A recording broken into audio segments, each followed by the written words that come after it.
Hello, everyone, and welcome to the Talking Team webinar series. Today's focus is on incentivized towing programs. My name is Saeed Hanaf Murshid, and I'll help facilitate today's webinar. As a quick reminder, at National Operations Center of Excellence, we offer a variety of resources to support the transportation systems management and operations community. You can go to NOCO's website to browse through links for team resources and news. Previous webinar recordings and case studies can be accessed from there. Now I'll cover a few logistics for today's webinar. We are recording this webinar and the recording will be available on NOCO's website. All the attendees are encouraged to stay engaged by using the Q&A feature for questions and chat feature for comments. These are both on the bottom of your screen. We have a question and answer session at the end of the presentation, so if you have any questions, we encourage you to enter them in the Q&A area as they come to your mind at any time. Also, please feel free to enter your name and agency in the chat to say hello to your peers. So at this point, I will hand it over to Paul. Paul, the floor is yours. Thank you, Anaf. I really appreciate your help with this webinar and National Operations Center of Excellence. We really appreciate and we appreciate everyone that's joining us today for this month's for August Talking Tim webinar.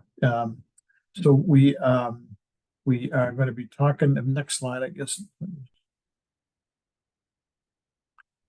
that's a disclaimer. Anything we talk about today is just informational only. We're not endorsing anything or anybody except maybe the presenters. But so next slide, please.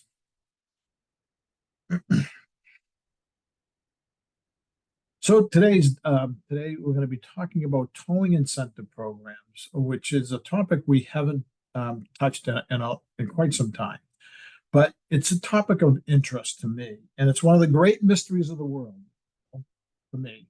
That more states haven't adopted these towing incentive programs. The old days the contractor is not in a hurry. If he's getting paid by the hourly wage, he or her is getting paid by the hourly wage. They're not in a hurry. So it's a problem on our nation's roads when they pull up with the lunch truck and they expect to be there for quite some time because there's no incentive for them to be out of there. So the three programs we're going to talk about today are long established programs with towing incentive programs, but always has remained a mystery to me why folks don't deploy more of them around the country, and it's not really expensive at all. So you'll hear more about that. So with that, I'll go on to the next slide.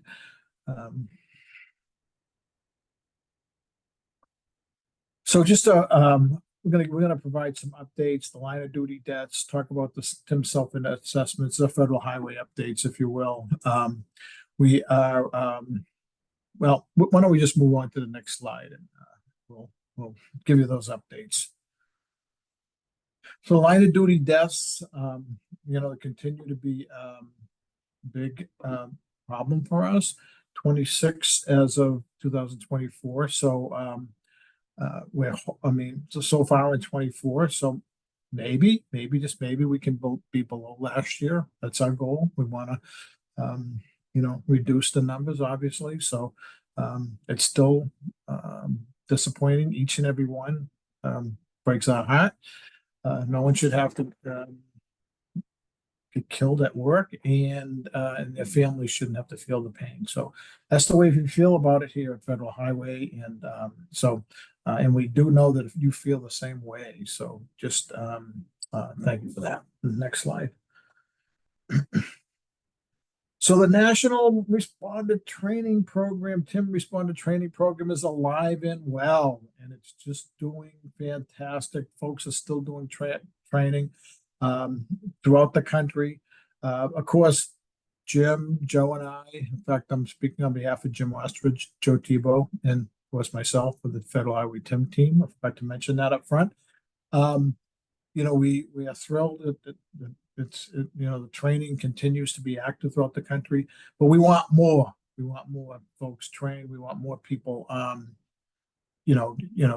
being proactive and getting the training out there. We know folks are like to see more of it. That's all. But we think it's a critical piece to keeping responders safe out there, and not to mention the help with the efficiency of the nation's roadways. So the training is right at the very core of what we do. So next slide, please.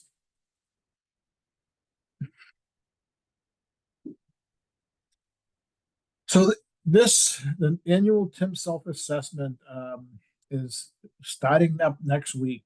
So for those of you that don't know, for almost 20 years, we've had this annual exercise with regions throughout the country assessing their program. We did not conduct one in 2023 due to some federal bureaucratic issues that I won't go into right now. But so this year we're calling it the 2023-24 TIM self-assessment. We highly encourage anybody with any region to take it in a committee setting. Any committee that's out there would benefit by doing an assessment and picking one or two items that you can decide to make progress as a committee moving forward. So the TIM self-assessment season, quote unquote season, is September 3rd through November 30th. At that point, we'll have enough data to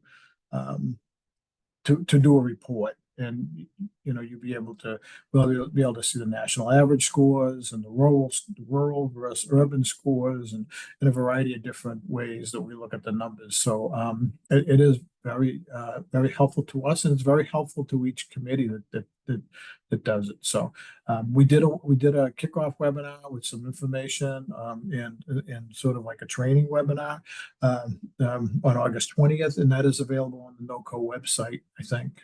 Anyway, so you see the links there for the tool, and if you have any questions, the project team can answer. I can answer very general questions on TIM self-assessment, but it's the contractor team on that link below that can help you with the more specifics of issues if you're having any issues with the link or with the self-assessment tool itself. So next slide.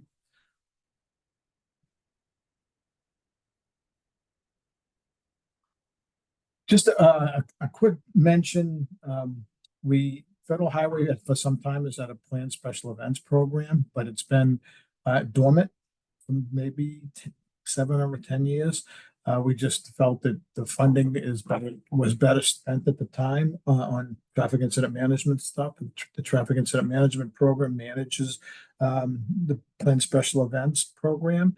With all the World Cup coming to this country in 2026, the Olympics in 2028, and then some other activities that will be occurring, there was an interest in us revisiting and renewing the planned special events program. So just a piece of information on that. We hope to have update some documents that we have. We already have a PS&E capability maturity tool, assessment tool that is available online. Let me know if you have any questions or you need anything on that. But we'll be doing a monthly webinar. Quarterly webinars starting in December.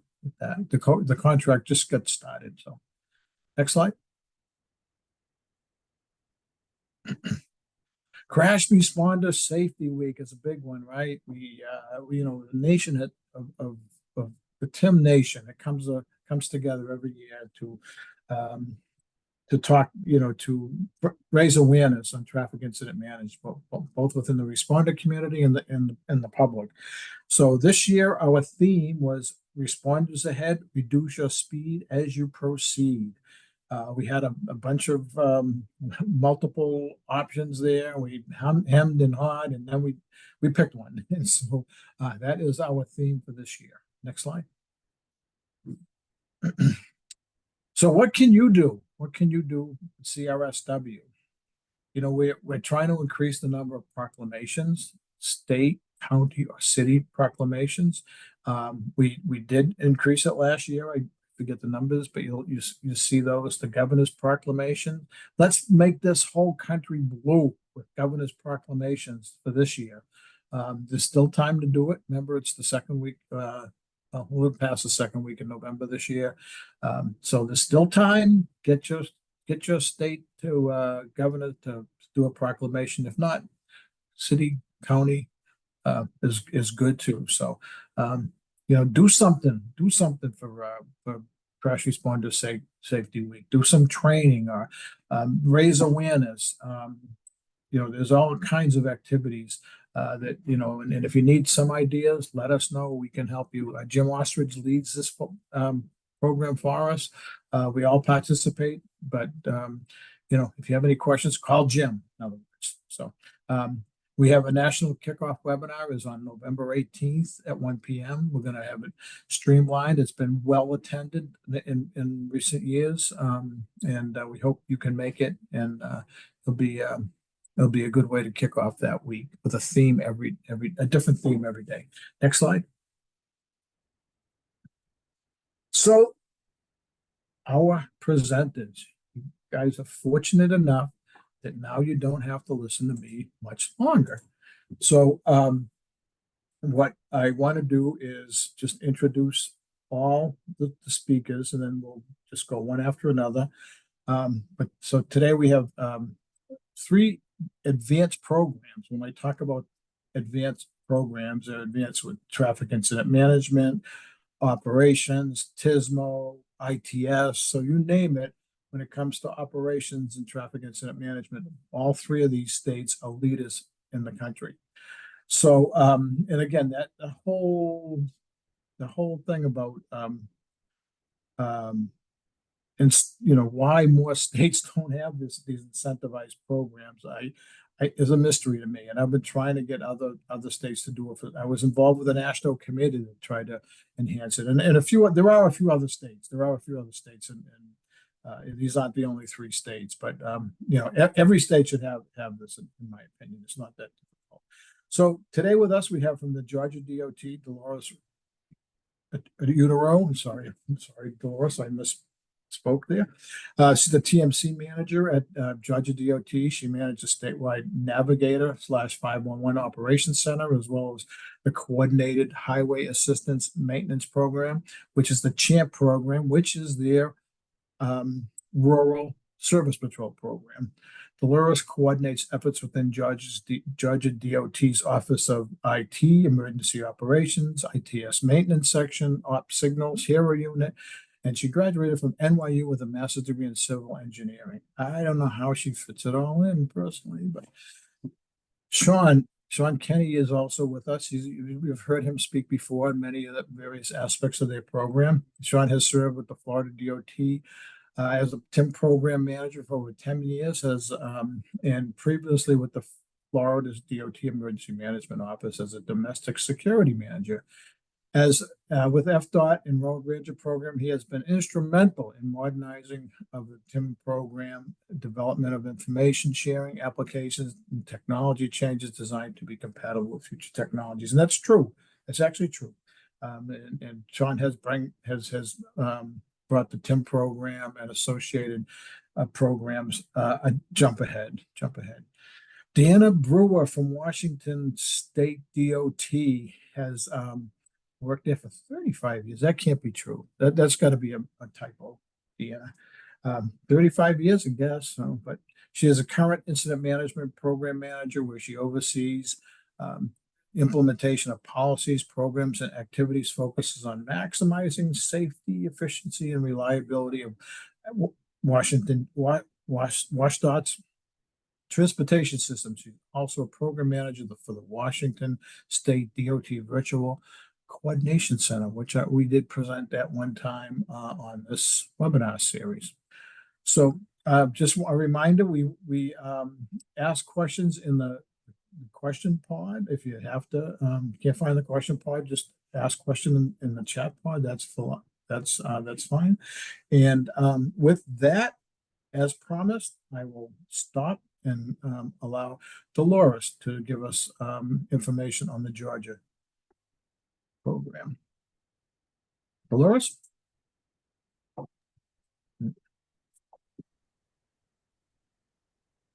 Good afternoon. My name is Dolores Utero. I'm the TMC manager for the Georgia Department of Transportation. And I will be speaking about Georgia DOT's TRIP program, also known as the Transport Towing and Recovery Incentive Program, as we call TRIP. And I'll be providing an overview of how our program was developed and how it currently operates. Next slide, please. And my agenda today, as I mentioned, is just providing a quick overview of how a program works, how we go about going through trip activation, what are trip time requirements, how our current trip tours are certified, what it takes for us to have trip activators, who our trip activators are, who can activate an incident, and what it takes for an incident to be qualified as a trip qualified event, what our current payouts are in our program, what the requirements are for training, and then what our benefits are that we are seeing from the GDOT department, and also from the state. Next slide, please. The Georgia Trip Incentive Towing and Recovery Incentive Program is a GDOT initiative that provides financial incentives to designated heavy-duty towing and recovery companies for timely response and clearance of large commercial motor vehicle and incident from designated locations on the Georgia highway system. It was deployed in 2008 in the Metro Atlanta area, and since then it has expanded over the years outward from Atlanta, and most recently we completed an expansion into the Macon area. The main objective of this program is the safe, rapid, and efficient response, and to ensure that towing and recovery operations are conducted for the safe, quickly, and efficient handling of major incidents on Georgia State interstates, to reduce the high responder injuries, and also to reduce secondary crashes. In this way, we are minimizing the risk of, as I mentioned, the injuries to first responders, and also preventing secondary crashes by clearing these incidents in a proper way. Promptly manner. We're also helping reduce congestion. We're enhancing traffic flow. We're alleviating traffic congestion, which is usually caused by this major commercial vehicle incidents. And next slide, please. This map that you see here is showing you that currently TRIP covers about 470 roadway miles within Metro Atlanta area, and these 470 roadway miles have been broken down into 20 different zones that are covered by our different TRIP qualified heavy duty towers that have voluntarily applied and have been qualified into our TRIP program. And this map, as I said, shows what these zones are, and the interstates that are being covered within our TRIP program. Next slide. And as I mentioned in the previous slide, this is the Macon area, which covers about roughly 40 miles with 3 zones that were expanded in August 1st of 2023. Next slide. This is one of a few of our metrics dashboards that we use to kind of keep track of how the TRIP program is, performing. And this shows the average duration of incidents from, before the program was implemented. You can see what the duration of an incident was, of commercial vehicles before the TRIP program was was implemented versus, now in 2024, what the average duration of a commercial vehicle with, the use once notice to proceed for is given to a heavy duty wrecker. And this is, as I said, what we see from what our average duration for what the roadway clearance is. And we maintain all of these metrics just to show what how the this program is performing, just to make sure that we are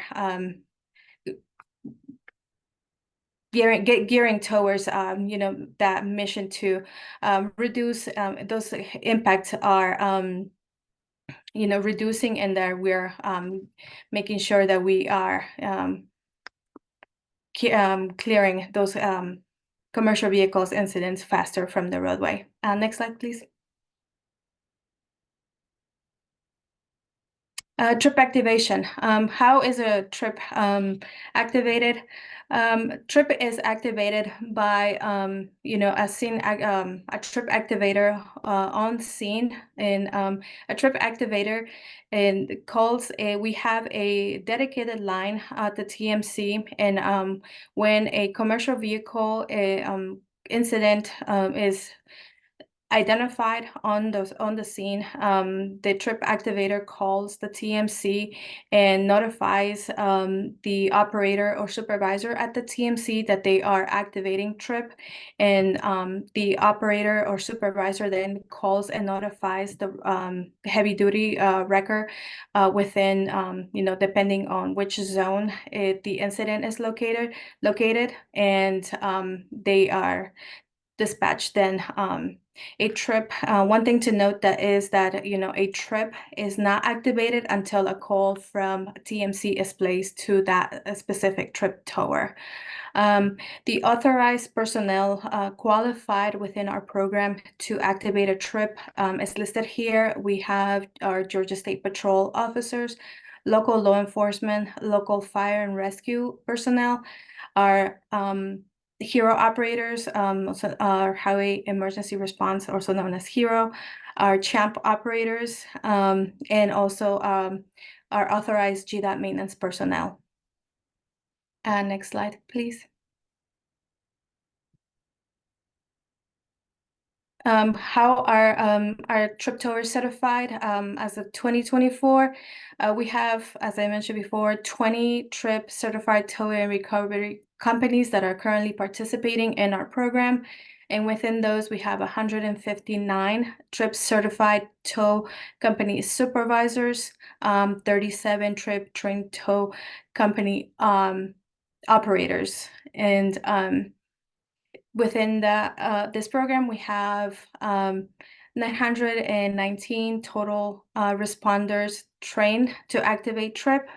Our activators track in the response and clearance times, and all these times are called into the TMC. Our operators at the TMC log all of these times into our ATMS system, and all of those times are recorded in our event log, and that all of that is documented and submitted with the invoices, and we maintain all of these times also in our event detail report, and maintained as documentation of all of these TRIP events. The TRIP activators monitor performance and safety of all of the TRIP events, and the TRIP activators also coordinate with the GDOT TMC, as I mentioned before. Next slide. What are our GDOT TRIP time requirements? once the TMC is notified of a trip event, the TMC notifies the trip tower that an event has been tripped. And between, we have specific requirements, between our peak rush hour times. And between those times, a supervisor is required to respond to a scene within 30 minutes, and all other support tracks have to respond within 40 minutes. All other times, the supervisor has to respond within 45 minutes, and all the support trucks have to respond within 60 minutes. The importance to note here is the supervisor from the towing company is one of the most important responding units here, is because he is the most knowledgeable person from the towing company. So he will be able to determine what type of equipment, what type of response is needed from the heavy duty wrecking company. And that's why, his response time is shorter, and, and then the rest of the equipment is responding, I guess later. And then once notice to proceed is given, the towing company has 90 minutes to open all lanes. Next slide, please. What are our trip incentives? And a trip qualified towers will receive a financial incentive for their response to an incident that meet, the following conditions. We have 3 payout incentives. One is that event type 1, which pays out a $600 mobilization fee. An event type 1 is, a trip call has been called out, and once an incident has been tripped, it cannot be canceled per our specifications. And an event type 1 is if a call has been activated, but either a hero or a champ have been able to relocate the vehicle to the shoulder, or the vehicle, once the call has been activated, is able to move on their own, a tower will still be paid out a $600 mobilization fee. Our event 2 is a $2,500 payout fee to a qualified tower that has responded to an incident within all required, when all required personnel and all equipment fees have arrived on scene, and all lanes have been cleared within the 90 minutes from NTP. And then we also have an additional $1,000 that is paid out when additional equipment is requested by the trip activator. And that is if, we have a significant cleanup, or, they need to ask for additional equipment, and the tower asks the trip activator that they need additional equipment, and that additional equipment is approved during the incident. Next slide. And this just shows how the payouts that, average incident payouts that, the department has invested in the program from, between January 2016 to 2020, and then from 2019 until this year in May 2024.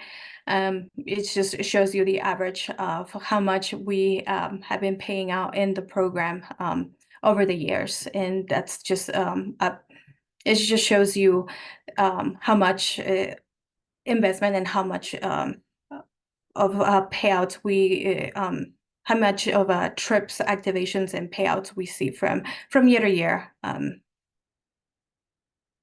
Next slide, please. What are our trip training requirements? All trip participants need to complete the National TIM Responder Training, also formerly known as SHARP 2. That's just to ensure that all trip participants practice safe TIM practices, are familiar with quick clearance strategies, and also that they establish safe traffic incident management. We need to ensure that Also, training requirements is to ensure that safety vests must be worn during all incident, that all safety vests are worn during incident clearance, and also that all training requirements, that all training participants are familiar with incident command training. Next slide, please. And just to kind of go over what the safety benefits of quick clearance times that are observed from a department standpoint, we have seen that we benefit from less responder exposure, fewer secondary incidents, as we are able to see that we are able to clear this major incidents faster.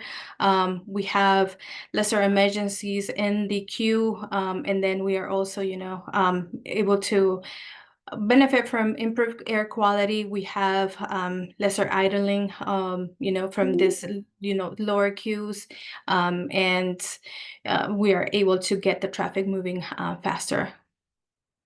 Next slide, please. We have completed, just to be able to quantify what the benefits of this program provide the department and also just the state. We have completed just cost benefit ratios, from the beginning of the program, and then the most recent one we completed back in 2019, just of a cost benefit ratio, just evaluating and seeing how much benefit it provides, this program provides the department. And I wanted to show you just to see continually what benefits we're seeing from this program. And back in 2011, we saw a BC ratio of 10.97. And then back the last time we did an analysis on this program was in 2019. And we saw that, we were continually seeing an improvement on this program. And it had increased from 10.9 to 26.5.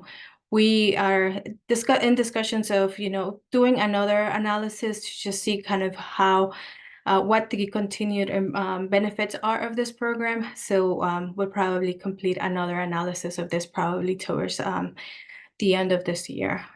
Next slide, please. That's where all I wanted to cover. And if you have any additional questions on this program, or if you want to get more information on our TIM programs, these are all of our contact email addresses for TIM or our TIM program or our TRIP program. Please feel free to reach out directly to us. And also, if I'll be happy to answer your questions, at the end. Thank you, Dolores. Great presentation. Nice job. Pretty much on time too. Excellent.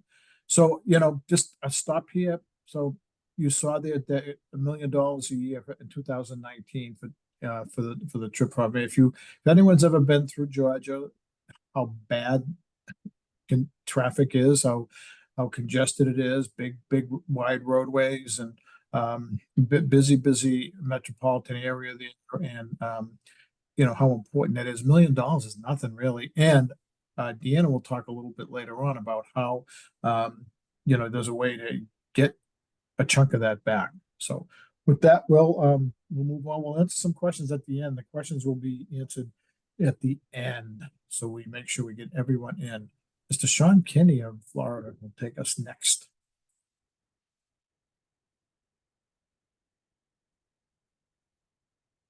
Sean, you there, brother?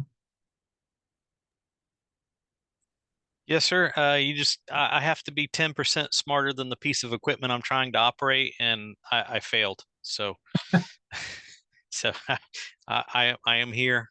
Thank you for the opportunity to present today on our Rapid Incident Scene Clearance incentive program. It's been a very long journey since the beginning. You go to the first slide or next slide. our rapid incident scene clearance is designed to address incidents that are in excess of the normal rotation wrecker capabilities, whether it be the size of the vehicle being responded to or the type of incident, whether it's a hazmat or requires specialized equipment or training. That's really where we use our rapid incident scene clearance program. The program started in 2004 with the Florida Turnpike Enterprise, and was authorized to expand statewide in 2007. I think the last district to implement the program was in fiscal year 2016, 2017. But now all of our districts statewide have the program, and the program is offered on all limited access facilities, toll roads, and arterials managed by FDOT. The scope of services has evolved over time to allow districts that have special circumstances to have those needs addressed in the contract language.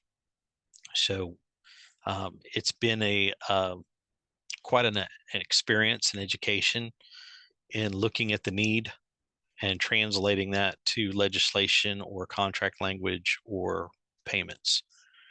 All of our risk vendors are pre-qualified. They're approved for FHP rotation wrecker services, and the training requirements, they're all required to have what's required for our wreckers. Florida Administrative Code 15B-9 is their guidelines, but we also hold them to the National Traffic Incident Management responder training for their drivers. So all of and I make a point to say that they're on wrecker rotation, is you have a lot of companies that will say, oh, I'm in good standing with FHP, but they might be 5 counties up or their base of operations. And they get into a response time kind of bidding war with other contractors that are local to the coverage area. So we really made an effort to tie them down to the FHP rotation covering the area that they're servicing. And then, of course, we want to make sure they get the right equipment to the scene quickly through the use of our contracts and incentives. Next slide, please. From the beginning, and I say that with kind of tongue in cheek, is since 2008, the incentive structure had not changed. We had a mobilization incentive payment if they arrived within 60 minutes of activation. They would receive $600, or they would qualify to receive it. Then if they had arrived within 60 minutes and had the scene cleared within 90 minutes of the notice to proceed, they would receive $2,500. Much like other programs, if they had to call for extra equipment, they could receive up to $1,000 in addition to the $2,500, with a max payout of $3,500 for an activation. Next slide, please. So at the request of our district program managers and the industry, because a little side note, the incentive amounts that we pay through this program really are not that big in the eyes of the industry. The industry makes a bulk of their money on these type activations through the charging the insurance companies of the carriers, the responsible parties. This, for lack of a better word, is more of a tip or a bonus for them. The real money's in the cleanup. And being that this program kind of prioritizes those people who have said, yeah, we want to be a risk vendor, it puts them at the head of the line. There is substantial commitment monetarily and equipment and training wise for these contractors to maintain qualifications to be on this list. So periodically, you'll have responsible parties that cannot afford to pay or do not have sufficient insurance to cover the cost of a risk cleanup, which means the contractor that agreed to show up with all their stuff and clear the travel lanes is damaged, if you will, financially, because now they've mobilized all this equipment and they're not going to get paid what they thought they were going to get paid. So we went back to the drawing board with our incentives. We by no means are going to attempt to make a contractor whole for losing an uninsured responsible party, but we can make it a little easier through increasing our incentives. So the first thing we did was we separated the mobilization incentive payment requirement from the clearance. So if it took them longer to get there, they weren't knocked out of the rest of the incentive. We adjusted the arrival times and we differentiate between urban and rural because our coverage areas are so diverse. The Panhandle is mostly rural. North Florida is rural. Central Florida, South Florida is more urban. So there's also a greater abundance of contractors that want to participate in the more urbanized areas.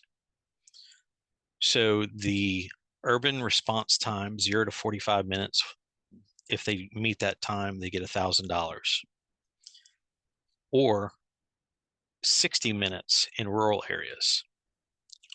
Another note, another caveat is that vastly rural areas, the contractors have a difficult time driving from their base of operations to an incident scene safely in these time frames.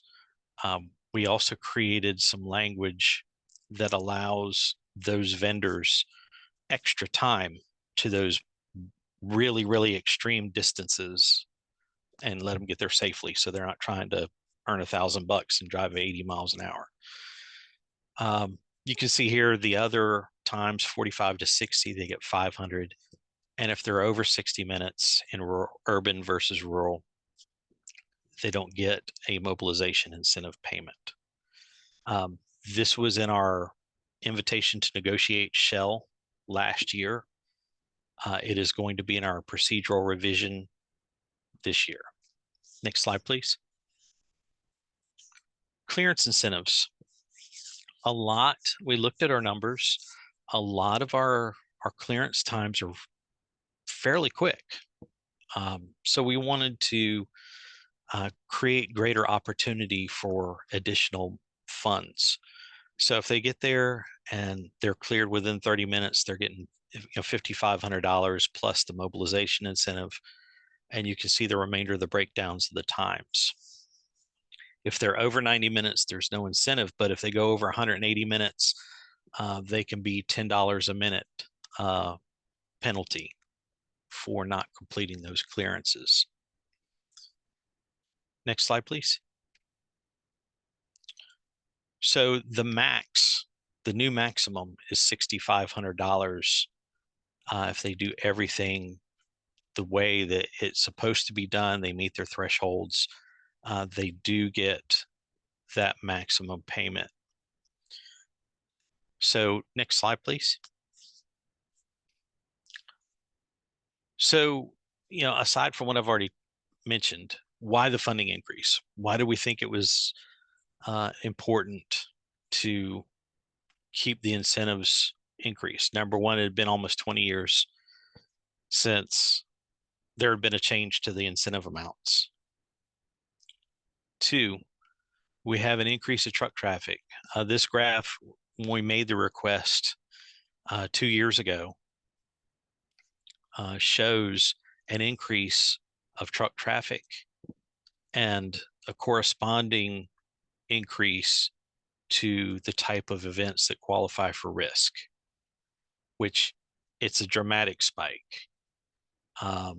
Partially because districts were now coming online with the program, but even within the ones that already had the program from 2010 to 2015,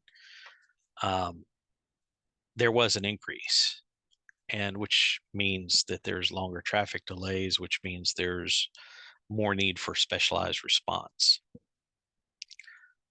The districts were spending, and I'll get to this in another slide, the districts were spending more money on the program than what we were allocating to them from our budget. And we wanted to take some of the bite out of that inflation rate increase since 2004. Next slide, please. So I mentioned the allocation.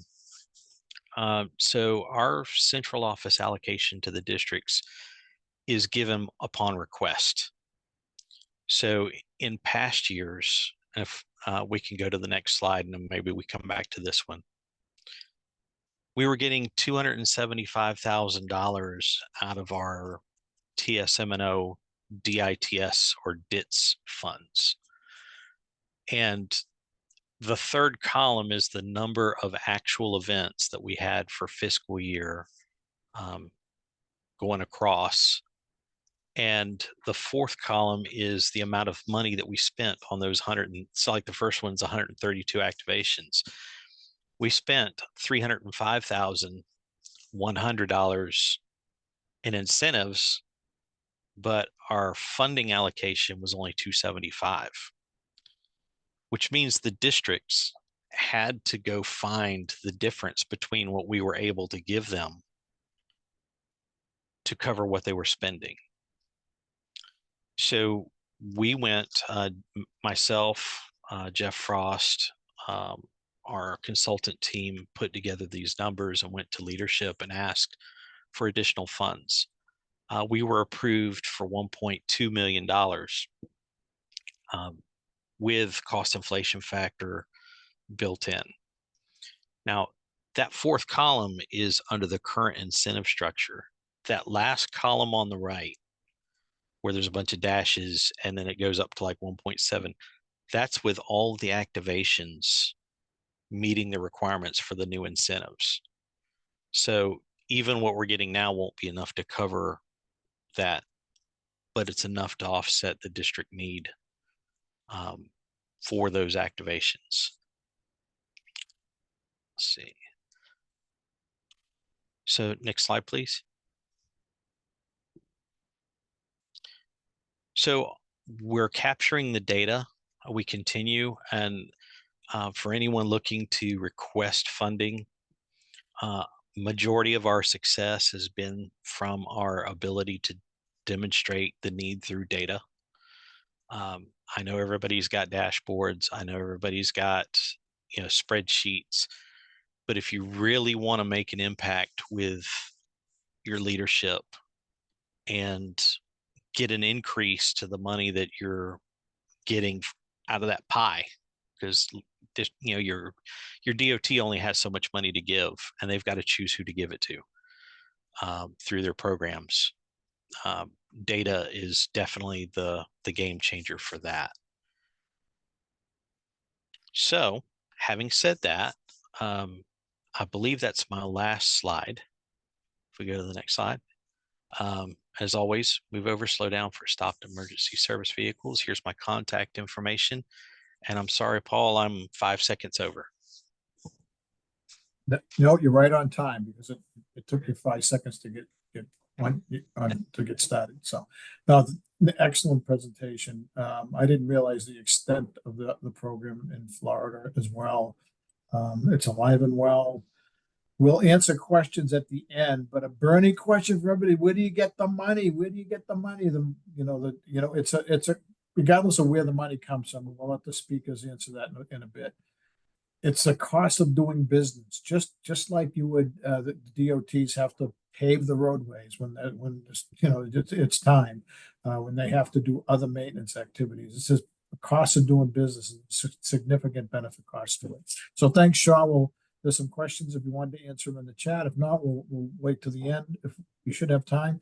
And the next is Deanna Brewer, our good friend from Washington State DOT. Deanna, let's hear about your MIT program. Great. Thank you for the introduction. Good morning and good afternoon, everyone. It's still morning here in Washington State. I appreciate the opportunity to talk about our Major Incident Tow program, also called MIT, today. I'll walk you through kind of the early steps of the program and then where it's at today. Next slide, please. So our objective is to reduce congestion by clearing heavy truck or really heavy vehicles involved in incidents, and to have this all completed within 90 minutes or less. It incentivizes the RTTOs with a $2,500 bonus, and that's the registered tow truck operators. Next slide, please.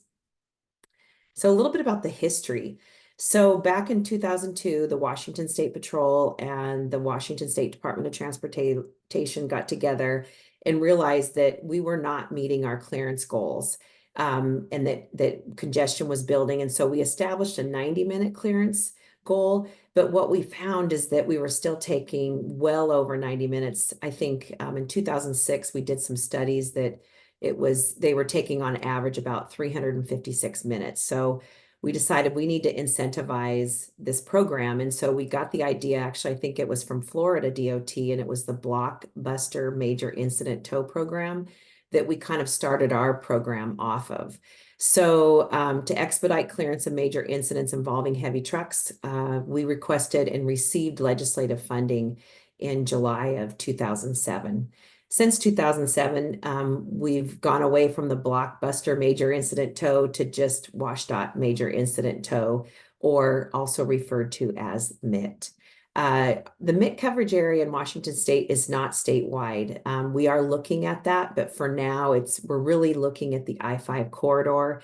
That's in the greater Puget Sound area of Washington State. It does exclude Whatcom County. It's a smaller county that doesn't have the urgency and need to clear these large incident scenes. Legislative funding actually ended in 2013, and our transportation operations program said, hey, we cannot let this program go. It's a known benefit. We also do this in complement with our IRT program, which is Washington State's incident response program. And the Q program continues to fund the MIT program out of their general budget. So we no longer have legislative funding, but we're working on a benefit cost analysis to really promote and send the message to legislature that we need to continue this initiative and be more aggressive, I think, in our response as well. Next slide, please. The MIT program benefits, it doubles the minimum heavy tow response. So we require 2 Class C tows to respond to the scene, which in the end clears the scene faster. It provides that $2,500 incentive to the RTTOs that have been authorized by the State Patrol, as long as they clear the scene within 90 minutes and meet the minimum requirements for submittal. It's an effective tool in reducing congestion and secondary collisions, which that's kind of the common theme that I've heard in the previous 2 presentations, but it's really important because those secondary collisions can be pretty catastrophic. So getting the traffic cleared within 90 minutes reduces that backlog of vehicles. Also reimbursement available for third-party damages. So we do it just like if they were to hit our guardrail. We go after the causing party's insurance company and get reimbursement. And this particular incentive program, because it's a known benefit to the agency and to motorists, we are able to request reimbursement. And really what's important with this program as well is that it builds that stronger relationship between the Washington State Patrol, the tow industry, and WSDOT. They're working in a collaborative environment to work together all wanting to successfully clear the scene, but it also has discussions about what we could have done differently or what we could have done better. Next slide, please. So tow company requirements, I won't spend a lot of time on this. We do have a major incident tow program handbook, and it's listed here on the slide. So if you want to kind of get into the nuts and bolts of what is required of these tow operators, it walks you through that. The list on the right here is approved tow contracted RTTOs, and it's again, it's only on the west side of the state of Washington, so it's maybe 3 pages long. And based on area, that's where they pull from. And it's the Washington State Patrol Dispatch Center is when a call is called in, the dispatch center just goes through a cycle. And so it's just they don't have any real formal way other than they call one, they respond, great. If they don't, they move on to the next one. Once they're approved by a state patrol and they've kind of verified they have the necessary equipment that's laid out in the handbook, they're put on this RTTOs list, which is on the right there. This list is updated annually. So we're constantly looking at, having new tow companies coming in that feel like they qualify. Next slide, please. So mid-activation, it's funny, I'm from the state of Washington and I'm with WashDOT, and finding a map that was kind of inclusive was a little challenging. So I apologize for the map quality, but the dotted square really identifies that greater Puget Sound area where our MIT program responds to.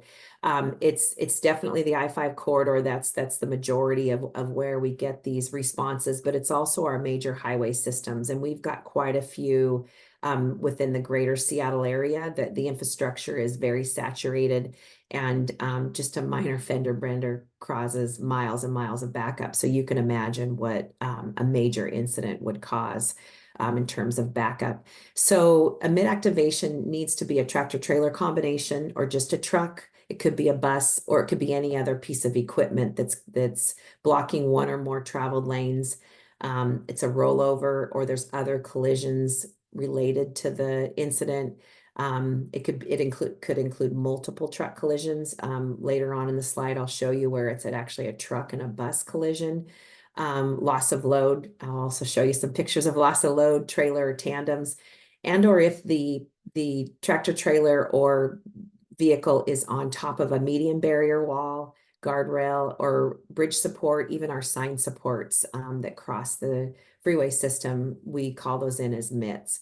A MIT is called in by the trooper in charge. So what I've identified is that a lot of our troopers weren't aware of this program, and I'm new to this program for about a year now. And so we're actively reaching out to our districts and getting the message out that MIT is a very active program, and that we want them calling in when they identify that these incidents are they meet the MIT requirements. The MIT timer begins once the tow trucks are on scene and ready to respond. So it's not when they're called. They have 15 minutes to respond when they're called that they're en route, and they have 30 minutes when it's off peak times, like on the weekends or late at night or early morning. The timer stops once the roadway is cleared. And so perfect example is actually just yesterday, we had a jackknife oil truck, jackknife on I-5 northbound in Seattle, which causes a huge backup. And because they actually had to pump the tanker, we actually paused the timer for the pumping because that's really not part of the recovery. And so it's really a great work in progress in terms of working with Washington State Patrol, and we leave it up to them to make that decision, because this particular tow company really went above and beyond to clear the scene within 90 minutes. So a lot of nuances happen, and each scene is really dynamic and different in what it brings to considerations. As I mentioned earlier, third-party damages, reimbursement from insurance companies, we actively seek that. And it goes back to our general fund, but we're still, charging the causing party with the damages as well as the recovery efforts. It's, as I mentioned, the program really hasn't been well talked about or promoted. And so last year, WashDOT paid for 7 MIT requests in 2023. So I imagine we're already at 7 this year. So I know that this year it will bring a lot more. Next slide, please.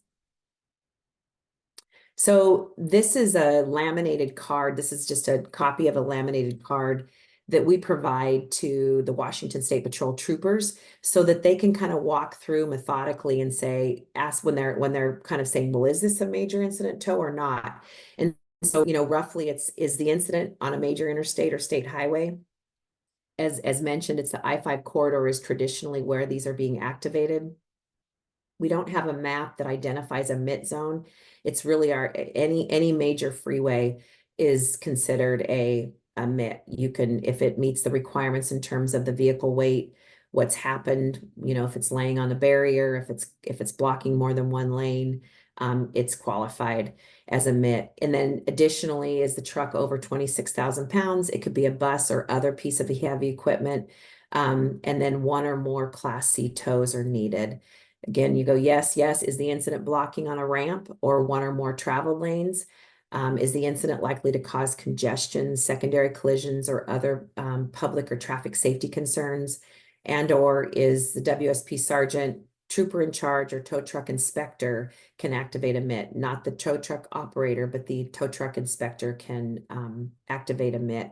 And at any time, and we've had this happen, if the tow truck operator feels that this is a MIT, we had an example of a truck trailer combination. It was actually in the second slide of my presentation, where the container fell off the back of the trailer, and it kind of twisted the trailer, and it was actually leaning up against one of our bridge piers. And this was a ramp. However, it occurred on the shoulder. So the lane of travel was open, and this particular trooper said, no, it's not a MIT. And so there's this opportunity for training and education. And the tow truck operator actually challenged the trooper, but didn't recognize that he could have actually challenged the trooper enough to say, look, I think we need to ask your lieutenant and just confirm that this would be considered a MIT. Good news is Burien Towing is one of our great tow companies. They were willing to clear the scene, and they did everything they could, into doing it in an expedited manner. So while they didn't get the incentive, they felt that they did the right thing. So it's just an education component. And so we've actively been reaching out to our regional area district state patrol offices to give this training to help them identify and understand what a MIT tow would be considered. Next slide, please. So this is the request form, pretty general, basic information. The RTTO submits this activation report along with their original invoice for the scene and any other supporting documents. They also need 5 digital photographs, and it has to be submitted within 5 days of the incident. You'd be surprised at how many people don't have the 5 photographs, or they don't submit it within the 5 days. And so this is also our opportunity to reach out to the tow industry and remind them of the requirements, and that it's really important to follow this, because at any time, if one of these is missing, we cannot authorize it or approve it. So it's another opportunity to build a relationship with our tow industry. Next slide, please. So these are just I just wanted to share some of the MIT photos. And as I mentioned, we require the 5 photos, which is really helpful, especially from my end of the table, where I process the requests. So I like to see what happened, what was considered a MIT.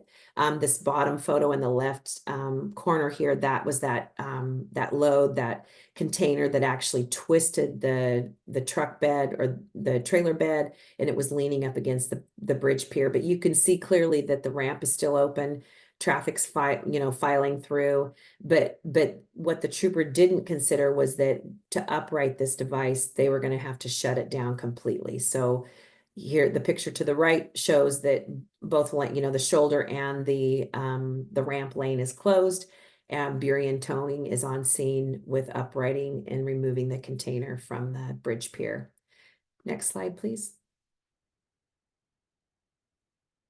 These are just some additional examples of our tow companies coming in with two wreckers, pulling over this. The top photos are of a garbage truck that tipped over and it blocked actually 4 lanes of traffic, and just actively clearing it.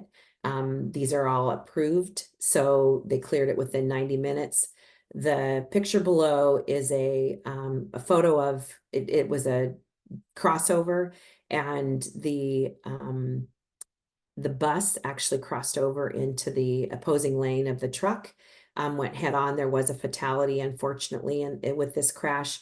But this is kind of one of those examples where it's just kind of more. This is SR 18, which is a heavily traveled highway, and it gets a lot of traffic, and so the trooper in charge immediately called MIT, which was great because he needed the scene cleared immediately. It's a really good example of questionable. Should I call a MIT? Should I not? But he did, and made it happen. So next slide, please. And then lastly, these are just kind of some precarious locations where we're having to upright these loads that have crashed or jackknifed. This particular load in the top is on a structure, which is really challenging to get, booms in there to upright these devices.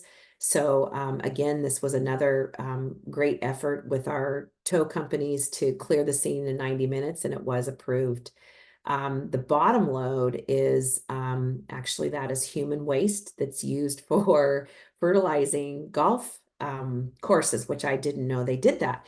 Anyways, this is in our southern end of Washington, between Oregon and Washington, or Oregon and Vancouver. And it was a load that jackknifed and spilt its load both directions of the highway. This was another MIT activation. It's kind of textbook. It's leaning on the barrier. It almost hit the sign bridge. So this was a MIT tow, and then it also had the cleanup as well, that had to come in.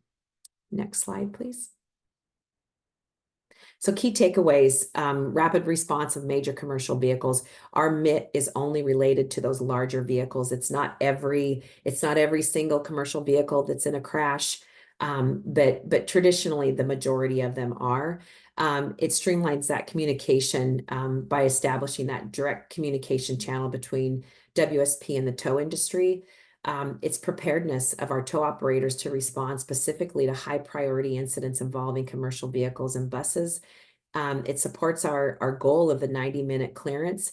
It reduces congestion and secondary crashes. The program recognizes the great work that our tow industry does, and we incentivize that with a $2,500 incentive program. And that amount has been the same since we started this in 2007. And as I see what other states, with Florida and Georgia, are paying, it makes me think, wow, should we be increasing ours? We have a great group of registered tow operators now, but I see the value in increasing that, especially since we haven't really touched it since 2007. And really, one of the greater parts of this program is that we actually seek reimbursement from the causing party. So we are able to go after that causing party and get reimbursement for this incentivized program. Next slide, please. And that is it. So while I'm presenting here, Shelby Winkle is our incident response program manager, but he's on vacation this week, so he was not able to attend, but he created this great URL code or QR code to so it'll take you right to our incident response page, which also includes the major incident tow handbook. So with that said, I am done with my presentation. Thank you, Deanna. Great presentation. Again, I can't help thinking of all these 3 programs that have been going since 2007, 2008. And there are a few. In fact, we received an email during the webinar from Virginia, who has a rather large towing incentive program. I think Ohio mentioned that they do, but there's only a few more. There's not many. So, and to me, this is a no-brainer. Everybody, no-brainer. So, one thing that Deanna, I just wanted to catch you while you have on screen here right now. We have some other questions we'll get to in a second, but you're able to go after the responsible party to get some of the towing incentive funds. Now that's interesting. So Yeah. that's something. The only thing that are you guys working on getting it back to your program though? It goes to the general fund, did you say that? when you do? Yeah, you know, and that's the unfortunate part of it, because the way our state works is Yeah. it has to go to the general fund. And so, and there are ways that we can extract it, and even if we parlayed it and rolled it back into maintenance, that would be good, or even back into this program. It's definitely something that we're looking into right now. Yeah, but when you're going after funds, you can say, hey, look, we don't get the money back, but at least we bring it back to the state. So Yes, and that- and hopefully the Department of Transportation in some form. yeah. Yeah. there you go. So good. Okay. So we have some questions here. Yeah, I'll start with Dolores. Can you confirm, please confirm that the 90-minute clearance time threshold starts with the notice to proceed, which is given on scene? Dolores, have you made it back yet? I think Dolores is still stepped away for a bit, so. I am here. I'm so There we sorry. go. Can you repeat that? Yes, Dolores, please confirm that the 90-minute clearance time threshold starts at the notice to proceed, which is given once on scene. Just review Yes. that again. Yeah, the 90-minute starts once notice to proceed is given. Once the heavy wrecker is on scene. Once the heavy wrecker, once the equipment is on scene. Yeah, Okay. once the equipment is on scene. Yeah. Okay, excellent. Okay. For Sean, from my good friend Russ Holt from Rhode Island, was the 2023-24 drop off in expected instances and resultant in funds to be spent due to coverage, regional changes, number of work zones, or something else? Sorry if I missed it, Russ. So Get when that? we went and asked for the increase in funding, we only had the numbers for what had happened. So we had to do an estimate for the next few years based on the increase in the incidents. There was an average % increase per year that we had to present with our leadership to say, okay, if this trend continues, here's what it's going to cost. And we tried to stay very lean on the estimate, not go in and ask for $50 zillion, knowing we weren't going to need it. We tried to stay pretty true to the trend and the curve. So what you're seeing now is numbers that we had put in when we requested the money. And here we are 4 years later with better actual numbers. Thanks, Sean. So we'll go right to this question since we're already talking about funding. Michael Rath from New Jersey, also from Rhode Island, it wants to know about where do you get the incentive funds? I'm assuming it's state funding, that just state transportation DOT funding. But could each of the three of you, if you know the answer to that, chime in? Sean, you want to go first? One. Yes, sir. This is state funds. We had to go before our executive workshop and our program planning workshop and submit a request for authorization to have the money directly allocated to the program and to spend it. And it's all state funds. Okay. Deanna, you want to go? You can chime in on that. Sorry, it's state funds as well for Washington State. And I'm guessing the same thing with Dolores, Georgia. Yes, same here. Yeah. So, the argument needs to be made, which these states have obviously done, and several others, that it's a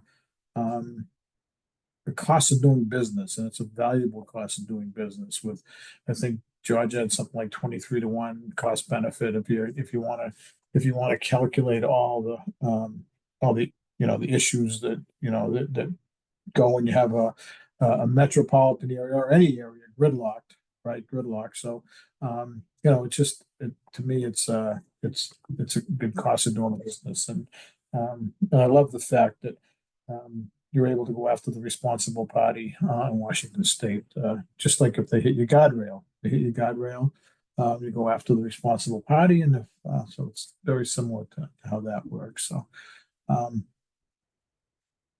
So, I guess Chris Reed is looking for someone from West Virginia who would like to discuss the advantage or disadvantage of creating a trip program in the state. I don't know if you got an answer to that, Chris, but we called it out here, and we can put you in touch with them if we hear about anybody. I guess David Strawn was curious about how they document that wearing of the vest item, wearing of the safety items. Is there any requirement that they, how is that, how is, I guess the question is, how is the, how is it verified? And that they're wearing their safety vests. I guess Marty Ledge said that there are usually safety service patrol operators, hero operators on scene that will push them along, and then you don't get paid if you violate the standards. Is that, anyone want to just speak to that for a second? How do you confirm that all measures are being taken safety wise? That's a really good, that's a great question. Because as right away, I'm looking at our MIT handbook, and it doesn't really talk about personal protective safety wear. And so, that is, they all wear it, but there's not that criteria for it or that requirement for it. And within ours, the only denial would be is if you didn't meet the 90-minute rule or the 90-minute clearance time, or you didn't satisfy all the requirements, the 5 pictures, turning it in within 5 days, and then the CAD clearance, which is the 90 minutes. So, but that is definitely something I'm going to look into, because I think, that could be problematic if we've got folks out there without the required, reflective vests and equipment that they need to protect themselves. Thanks, Deanna. Let's see, what else do we have? Not sure I understand this question, but John Lionel Swift, would it be better for the supervisor to be independent of the tower? I'm not sure I understand the question, but anyone understand? Want to answer that? Try to answer that. Okay.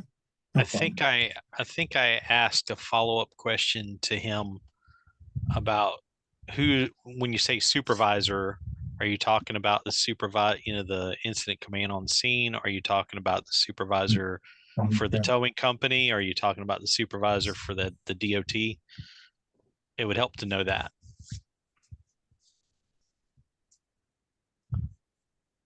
So, Mr. Swift, if you have that clarification, try to answer it.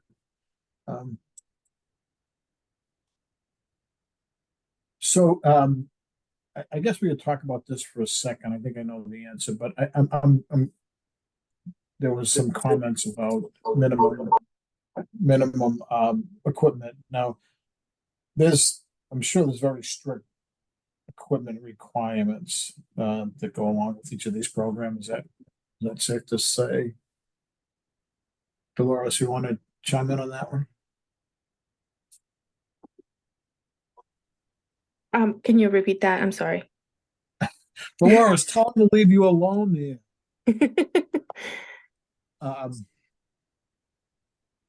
Does the the program come with a pretty strict requirements for equipment that they must have? Yes, we have in our specs, we have a list of equipment that all our towers must maintain in the yard. And upon qualifying into the program, all of the yards are inspected, and our program is managed by our STEMS program, which is managed by our Atkins team, and members of the Atkins STEM team go to each one of the yards and they inspect all of that. All of the equipment is maintained by the each one of the trip qualified towers. And then a trip, we have a trip sticker that is provided and attached to each one of the equipment for each one of the equipment qualified that would respond to all of the scenes. So and that all of those all of that is maintained as part of our specs, and that is maintained on our time task force page. Thank you, Dolores. Mhm.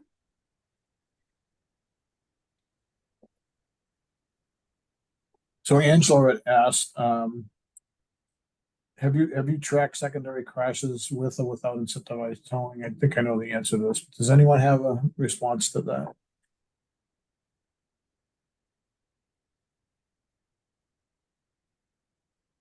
We track secondary crashes in general, but specific to a risk event, the data exists. It's just taking the time to go back and link it up, because you got a SunGuide event number for each incident and risk event.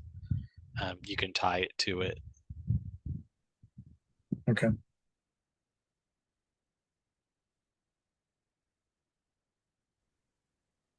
So, So, Paul, yeah, go ahead. Yeah. I have a question. There was a question earlier that asked Dolores to clarify when the start of the clock was for their incentivized towing program in Georgia. I'm wondering whether Florida and Washington State have different criteria by which to start the clock for their incentivized towing programs. And, have they ever thought about changing those criteria? I can go first, Sean, if you want it. So Washington State, we do actually, it's when they're on scene and ready to begin. So it's the same as Georgia. The problem with having the clock start when you call them is they're going to be in traffic. So, that's the challenge is just getting to the scene. So we felt in Washington State that the clock starts when they get there and all their equipment is there and the necessary staff is there. And then that's when the clock starts. And then when the roadway is cleared is when the clock stops. So in theory, the load could be moved to the shoulder of the highway and they're just strapping it down. But the road, as long as the roadway is open and cleared, that's considered clear.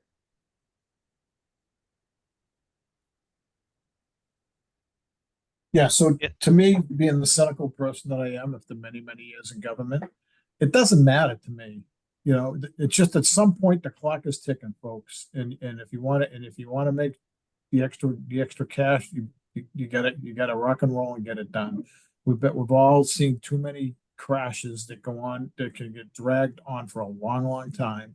But knowing that the clock is ticking, regardless of when it starts, is the key, I think, and especially for these for these heavy companies that trying to recuperate for their $1 million their extra equipment. So I want to add, I mentioned we had a major incident in Seattle yesterday where the tanker rollover. The tow operator actually offered to drag it off the highway, and but that would have just created this, the slug trail of diesel that the tanker was carrying. And so it's also about what's the right thing to do. So then if you drag it off and he does meet the 90-minute clearance time, that's not the right thing to do. The right thing to do is to pause the timer, let them clear the tank, and then relocate it. So I mean, it's really I talk about, that collaboration, that communication efforts, because at this point now, environmental's on scene, ecology's on scene, And so it's the right thing to do.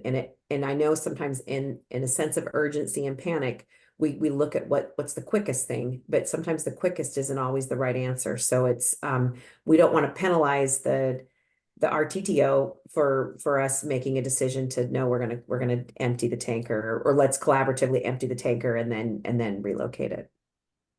We Yeah, have I a think- Go ahead, we Sean. have No, a- go ahead. we have a measure in our contracts where you have an NTP pause. So let's say you have the notice to proceed, you start doing work, and you discover a person that's entrapped, or there's a hazmat issue, or there's a safety issue. The on-scene incident command says, nope, timeout, stop. And NTP is paused until that situation is addressed. They can allow the risk contractor to reposition their vehicles, and then when they're set to resume work, start it back up, and the clock starts. Yeah. So it's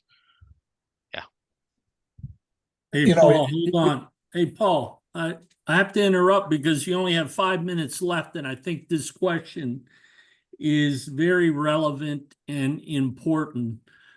Well, first of all, great presentations by all three, but I did not hear, and maybe this is something for a future talking Tim, did not hear much in the way or anything in the way of coordination with Federal Motor Carrier inspectors for these types of incidents, because when there are major CMV or really any commercial motor vehicle crashes, from what I understand, those inspectors should be called simultaneously to respond to these incidents because they have a significant authority or role in the investigation for obvious reasons. If, ultimately, if there was any defective equipment or whatever the case may be. So that was a question that came to mind. And I just wanted to throw it out there to all three of them. So Washington State we have a whole commercial vehicle division with the Washington State Patrol. So they would respond. That's who would be pulled in when there's a commercial vehicle incident that it occurs. It's outside of the MIT requirements. And so it's a combination, and I'm not exactly sure how they call that in, but they do have their own commercial vehicle investigations that come on scene. So well, that's good, Deanna. I guess where I'm going to is that all states should have a good relationship with the leads for those motor carrier inspectors and be able to have them in your cell phone. In DC, I did, and coordinating with Maryland and Virginia as well. I just want to throw that out there. Thank you. I think that's a great recommendation. Thank you. Yeah, I'm pretty sure most state patrols, at least state patrols, have a commercial vehicle section that, is the response and takes it from there when it comes to FMCSA or anybody else. So I know the states that I'm familiar with that do that. There was a really bad one early this morning in the state of Missouri that I think still has I-35 shut down. They don't know if the driver fell asleep or was under the influence, but he took out some major infrastructure, including a column of a bridge. And he's in the hospital barely alive, but it was a tractor trailer, and it's pretty horrible incident this morning. So anyway, thank you. Great job. So you see here, thanks, Jim. You see here that VDOT has an extensive trip program, and they have a whole way where they start the clock. So I guess there were a few other questions in here, but I think we covered most of them, right? Vishal, did we cover most I of them? think we did cover most of them. There's some follow-up questions. We talked about cost recovery with insurers. Do all three states do that, or is that something that just Washington State does? If we could have a quick answer. we do it. The the district has to put together a package with photos and all the documentation and submit it through our general counsel's office, and then they go after the RP's insurance, or can. Dolores, how about Georgia? Georgia goes after insurance for any damage to state property, but then the towers handle insurance for the recovery on their end. We are not involved in any payouts that have to do with any towing. They handle all their payments on their own. So the incentives that you deliver to the tow operators are not pursued by the RP insurers? No, that's just an incentive for participation in the program. But then all payments for the recovery are handled by the towers. And the insurance companies. Right. Mhm. Yeah, so Washington State goes after the incentive piece of it based on their losses. Okay, so that's a little different. Yeah. Yeah. Okay, well, we're at 3 o'clock. Don't want to take any more time. It was a great webinar, I think, today, not just because I hosted it, but I think we had some great presenters, great information. I think that I really liked today's program and the speakers and everything. So, and the conversation that was happening in the chat pod and the questions, and I think we hit the mark today. So, thanks everybody. Really appreciate you all, and thanks, a special thanks to our speakers today. Thanks again. Take care, guys. Thank you.